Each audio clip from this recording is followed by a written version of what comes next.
وَلَقَدْ يَسَّرْنَا الْقُرْآنَ لِلذِّكْرِ فَهَلْ مِن مُدَّكِرٍ۔ یہود و نصارہ تو آپس میں یکجا نہیں ہیں، ان کی اپنے اندر عداوت ہے۔ اس کی وجہ کیا ہے؟ دونوں ایک دوسرے کے مخالف ہیں۔ قرآن نے ان کا ذکر کیا ہے کہ وہ ایک دوسرے کے ساتھ نہیں ہیں۔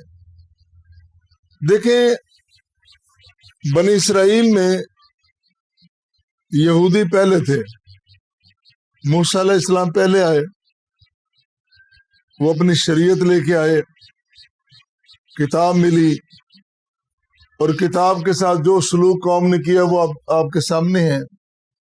بہرحال ان میں اچھے لوگ بھی تھے،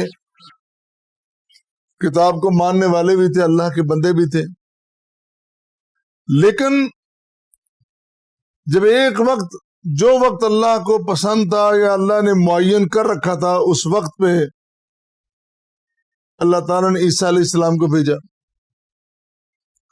جب عیسیٰ علیہ السلام آئے تو پھر سب پہ لازم اور واجب ہو گیا کہ وہ پہلی شریعتیں ترک کر کے عیسیٰ علیہ السلام کے ہاتھ پہ بیعت کریں، لبیک کہیں، ان کی شریعت کو تسلیم کریں۔ اللہ کا قاعدہ ہے، لیکن انہوں نے نہیں کیا۔ اب اس قوم نے حضرت عیسیٰ علیہ السلام کو صرف یہ نہیں کہ انکار کیا کہ ہم نہیں مانتے، ہم شریعت نہیں مانتے، ہم اپنی مرضی کے، بلکہ عیسیٰ علیہ السلام کی مسلسل مخالفت کرتے رہے، حتیٰ کہ ان کو سولی پہ لٹکا دیا۔ ان کے قتل کرنے کے درپیک تو ہوتا ہے نا، سازش کرنا، مشورہ کرنا، گھر میں بات کرنا، باقاعدہ ان کو سولی پہ چڑھا دیا۔ یہ تو اللہ تعالیٰ نے اپنے نبی کو بچایا نا، اللہ نے اپنے پیغمبر کو بچا لیا کہ ان کے ظالموں کے ہاتھوں سے نکال کر اللہ تعالیٰ نے زندہ آسمانوں پہ اٹھا لیا، اور بتایا کہ جب ہم کسی کو بچانے پہ آئیں، پورا زمانہ، پوری دنیا میں مخالف ہو تو اس کو وہ نہیں مار سکتی۔ اللہ تعالیٰ نے عیسیٰ علیہ السلام کو زندہ آسمانوں پہ اٹھا لیا، اور پھر وہ آئیں گے، کیونکہ قاعدہ یہ ہے کل من علیہ فان ویبقی وجہ ربک ذو الجلال والاکرام۔ سب نے مرنا ہے اللہ کے علاوہ، ذوالجلال والاکرام کے علاوہ سب نے مرنا ہے، سب نے موت کا پیالہ پینا ہے، ذائقہ چکھنا ہے۔ وہ دوبارہ آئیں گے، اور دوبارہ اپنی پیغمبرانہ حیثیت میں نہیں آئیں گے، اپنی مسیحیت کا، اپنی انجیل کا پرچار نہیں کریں گے، بلکہ قرآن کریم کی تعلیم ہوگی، حدیث نبوی لوگوں کے سامنے رکھیں گے، شریعت محمدیہ کا پرچار ہوگا، اس کی تبلیغ ہوگی۔ کتنی بڑی بات ہے۔ اب یہودی اور مسیحی ہم تب ان کو حق پہ مانیں گے جب وہ دل و جان سے محمد عربی صلی اللہ علیہ وسلم کی شریعت کو تسلیم کر لیں، آخری پیغمبر کی تسلیم کر لیں، پھر تو سارے رولے ہی ختم ہو جاتے ہیں، پھر تو اختلاف ہی ختم ہو گیا۔ جب وہ قاعدے کے مطابق کہ نبی آتے رہے، ایک نبی چلا گیا، دوسرا آ گیا، دوسرا گیا، تیسرا آ گیا، پہلے جانے کے بعد اس کا سلسلہ ختم ہو گیا، اگلے کا سلسلہ شروع ہو گیا۔ لیکن جب آخری پیغمبر آ گیا تو آخری پیغمبر کے آنے کے بعد پہلی تمام شریعتیں موقوف ہو گئیں۔ وہ موقوف اپنی جگہ موجود ہیں، ان کا وجود برقرار ہے، ان کا آنا مبارک ہے، اپنے اپنے دور میں ہم تسلیم کرتے ہیں، وہ سچی کتابیں ہیں، سچی شریعتیں ہیں، لیکن وہ موقوف ہیں، ان کا سکہ نہیں چلے گا، سکہ آخری شریعت کا چلے گا۔ تو اگر وہ تسلیم کر لیتے تو ساری باتیں ختم ہو جاتی ہیں، لیکن انہوں نے اپنے اندر مخالفت روا رکھی دونوں میں، اور کیا کیا؟ وقالت الیہود لیست النصارى علی شیء، یہود نے کہا کہ عیسائی تو کچھ بھی نہیں ہے، ان کی تو حیثیت ہی کوئی نہیں ہے، ان کی تو حیثیت ہی کوئی نہیں ہے۔ اور جو عیسائی ہیں وقالت النصارى لیست الیہود علی شیء، وہ کہنے لگے ان کی کوئی حیثیت نہیں۔ ہم نے دیکھا نا جب دو بندے آپس میں لڑتے ہیں نا، ایک دوسرے کو کہتا ہے تو کیا ہے بھائی، پہلے تو کہیں گے تو میں نے جانتا نہیں، تو مجھے جانتا نہیں میں کیا ہوں۔ ہمارے اکثر لوگ ساری زندگی اسی بات میں گزار، تو مجھے جانتا نہیں ہے۔ ٹھیک ہے بھائی، جب زیادہ لڑائی ہے تیری حیثیت کیا ہے، تو شے کیا ہے، تو کچھ بھی نہیں میرے سامنے، میں تمہیں یہ کر دوں گا، میں تمہیں وہ کر، یہ لڑائی ہوتی ہے، یہ لڑائی انہوں نے کی ہے دونوں قوموں نے۔ قرآن کہہ رہا ہے یہود نے کہا کہ عیسائی کچھ بھی نہیں ہے، عیسائی کہتے ہیں یہ کچھ بھی نہیں ہے، اور اندر سے دونوں ہی ایک دوسرے کے مخالف کل بھی تھے اور آج بھی ہے۔ مسلمانوں کے خلاف وہ اکٹھے ہیں، بلکہ ان کے ساتھ جتنے بھی غیر مسلم ہیں، جتنے بھی شیطان کے پرچارکر ہیں، جس جس قوم کو شیطان نے دھوکے میں رکھا ہے، آخری پیغمبر پہ ایمان نہیں لانے دیا، جو جو بھی محروم ہے وہ شیطان کی چال میں ہے، شیطان کے کہنے پہ ہے، وہ مسلمانوں کے خلاف سارے اکٹھے ہیں، ہندو بھی، عیسائی بھی، یہودی بھی، ملحد بھی، یہ ریشنلسٹ بھی، یہ عقل پرست، یہ نفس پرست، سارے کے سارے، لیکن آپس میں وہ ایک دوسرے کے مخالف ہیں۔ یہودی بھی اور عیسائی بھی، ان کا بھی آپس میں جھگڑا چلتا رہتا ہے، کل بھی تھا، آج بھی موجود ہے۔ اور کیسی بات ہے، انہوں نے کہا کہ وہ کچھ نہیں، انہوں نے کہا وہ کچھ نہیں، وَهُمْ يَتْلُونَ الْكِتَابَ، حالانکہ وہ کتاب پڑھتے تھے۔ ان کے سامنے، یہود کے سامنے موسیٰ علیہ السلام کی کتاب تورات موجود ہے، اور تورات کہہ رہی ہے کہ میرے بعد نبی آئے گا، کیونکہ ہر نبی نے اپنے بعد آنے والے نبی کی خبر دی ہے۔ ان کی کتاب نے خبر دی کہ بعد میں نبی آنے والا ہے، وہ اس سے مکر گئے، اور بعد میں جو آنے والے ہیں انہوں نے بتایا کہ پہلے جو نبی تھے ان کی شریعت موجود تھی، انہوں نے بھی ان کی باتوں کا انکار کر دیا جو ان کو بتائی گئی تھی، ان باتوں کا۔ وَيَتْلُونَ الْكِتَابَ، کتاب پڑھنے کے باوجود، اللہ اکبر، ایک دوسرے کو انہوں نے تسلیم نہیں کیا۔ قرآن کہتا ہے كَذَلِكَ قَالَ الَّذِينَ لَا يَعْلَمُونَ مِثْلَ قَوْلِهِمْ، ایک تو انہوں نے ایک دوسرے کے بارے میں باتیں کی، تیسری قوم کھڑی ہو گئی،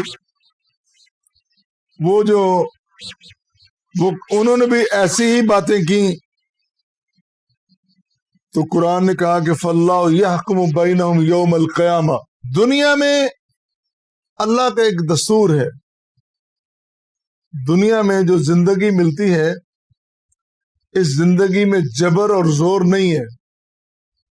اللہ تعالیٰ نے زندگی دے کے نا آزاد چھوڑا ہے کہ تو اپنی مرضی کر لے، فیصلے قیامت کے دن ہونے ہیں، اور یہ فیصلہ بھی قیامت کے دن ہونا ہے۔ فَاللَّهُ يَحْكُمُ بَيْنَهُمْ يَوْمَ الْقِيَامَةِ فِيمَا كَانُوا فِيهِ يَخْتَلِفُونَ، جو تم اختلاف کرتے تھے، ان اختلافات کا فیصلہ اللہ نے قیامت کو کرنا، آج نہیں، آج کوئی فیصلہ نہیں ہے، نوشتہ دیوار موجود ہے، یہ اصول ہے، یہ قانون ہے، یہ قانون توڑو گے یہ سزا ہوگی، یہ قانون توڑو گے یہ سزا ہوگی، اس طرف جاؤ گے یہ سزا ہوگی، یہ حد پار کرو گے یہ سزا ہوگی، سب نوشتہ دیوار ہے، لکھا ہوا ہے، موجود ہے، لیکن جزا سزا اس کے فیصلے قیامت کے دن ہونے ہیں۔ یہ اللہ کا اسلوب اور اس کا دستور ہے. اور یہ بھی فرمایا ان الذین آمنوا والذین ہادوا والصابئین والنصارى والمجوس والذین اشرکوا. مومن، یہودی، صابی، مسیحی، مجوسی اور مشرک، یہ ساری علیحدہ علیحدہ قومیں ہیں. مسلمانوں کو بھی شامل کیا، مومنوں کو بھی. یہ سارے، ان سب کے درمیان اللہ تعالیٰ کل قیامت کے دن فیصلہ کرے گا کہ حق پہ تم کون تھے اور کون نہیں تھے. ان اللہ یفصل بینہم یوم القیامہ ان اللہ علی کل شیء شہید. وہ خود شاہد ہے، وہ جانتا ہے، وہ علیم ہے، وہ خبیر ہے، وہ بصیر ہے. اس کی نظروں کے سامنے سب کچھ ہو رہا ہے. اس نے خود اجازت دی ہے کہ آزادی سے جو مرضی کر لو، میں پابند نہیں کر رہا تمہیں، لیکن میں نے اصول بتلا دیے ہیں.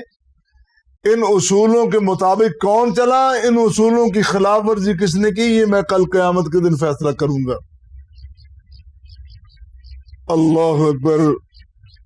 کل یجمع بیننا ربنا ثم یفتح بیننا بالحق وهو الفتاح العلیم. کئی جگہ پہ، کئی مقامات پہ اللہ تعالیٰ فرما رہے ہیں دنیا کی زندگی میں میں نے نبی بھی دیا، میں نے کتاب بھی دی، میں نے سب کچھ بتا دیا، اور میں نے رستہ سمجھا دیا.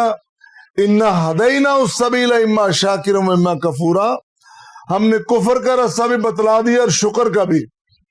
تم جو اختیار کرتے، فیصلہ تو ہم نے قیامت کے دن کرنا ہے. ان آیات کی روشنی میں دو تین باتیں نکات چھوٹے چھوٹے سامنے آتے ہیں. وہ یہ ہیں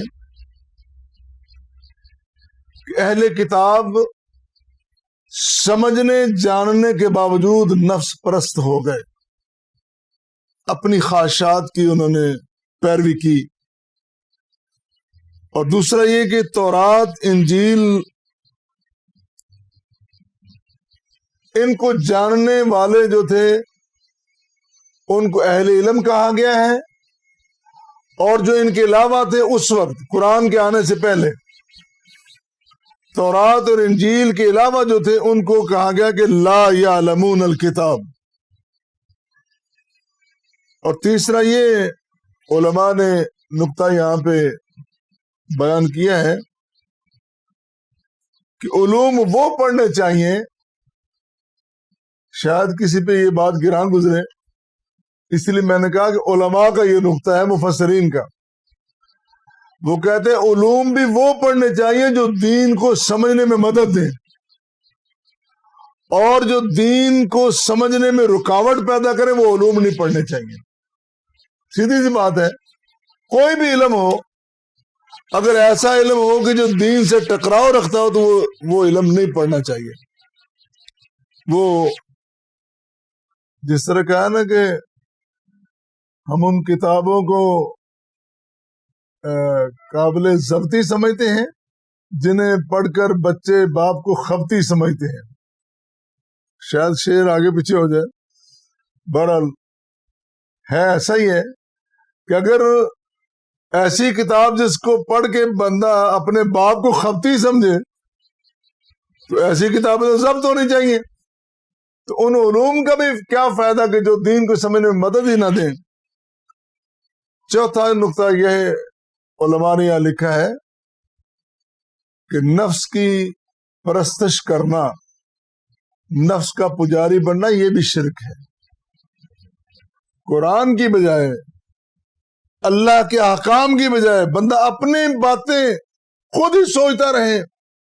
آپ کو بہت سارا طبقہ یہاں ملے گا، بڑے بڑے دانشور، بڑے بڑے پڑھے لکھے، بڑی بڑی ڈگریاں، بڑے بڑے اعلیٰ بیوروکریٹ، بڑے بڑے سیانے نظر آتے ہیں، لیکن باتیں ایسی کریں گے، کہتے ہیں عقل نہیں مانتی، عقل نہیں مانتی.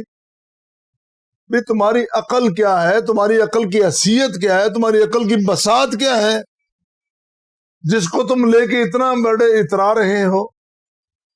بھائی اس بات پہ قابل فخر بات یہ ہے، بلکہ تحدیث نعمت کے طور پر یہ بات بندہ ذکر کر سکتا ہے کہ جس کو ایمان نصیب ہو جائے، جس کو عقیدہ توحید نصیب ہو جائے، جس کو نبی کی محبت نصیب ہو جائے، جو سر تسلیم خم کر لے، وہ تحدیث نعمت کے طور پر اپنے آپ کو بڑا کہہ سکتا ہے۔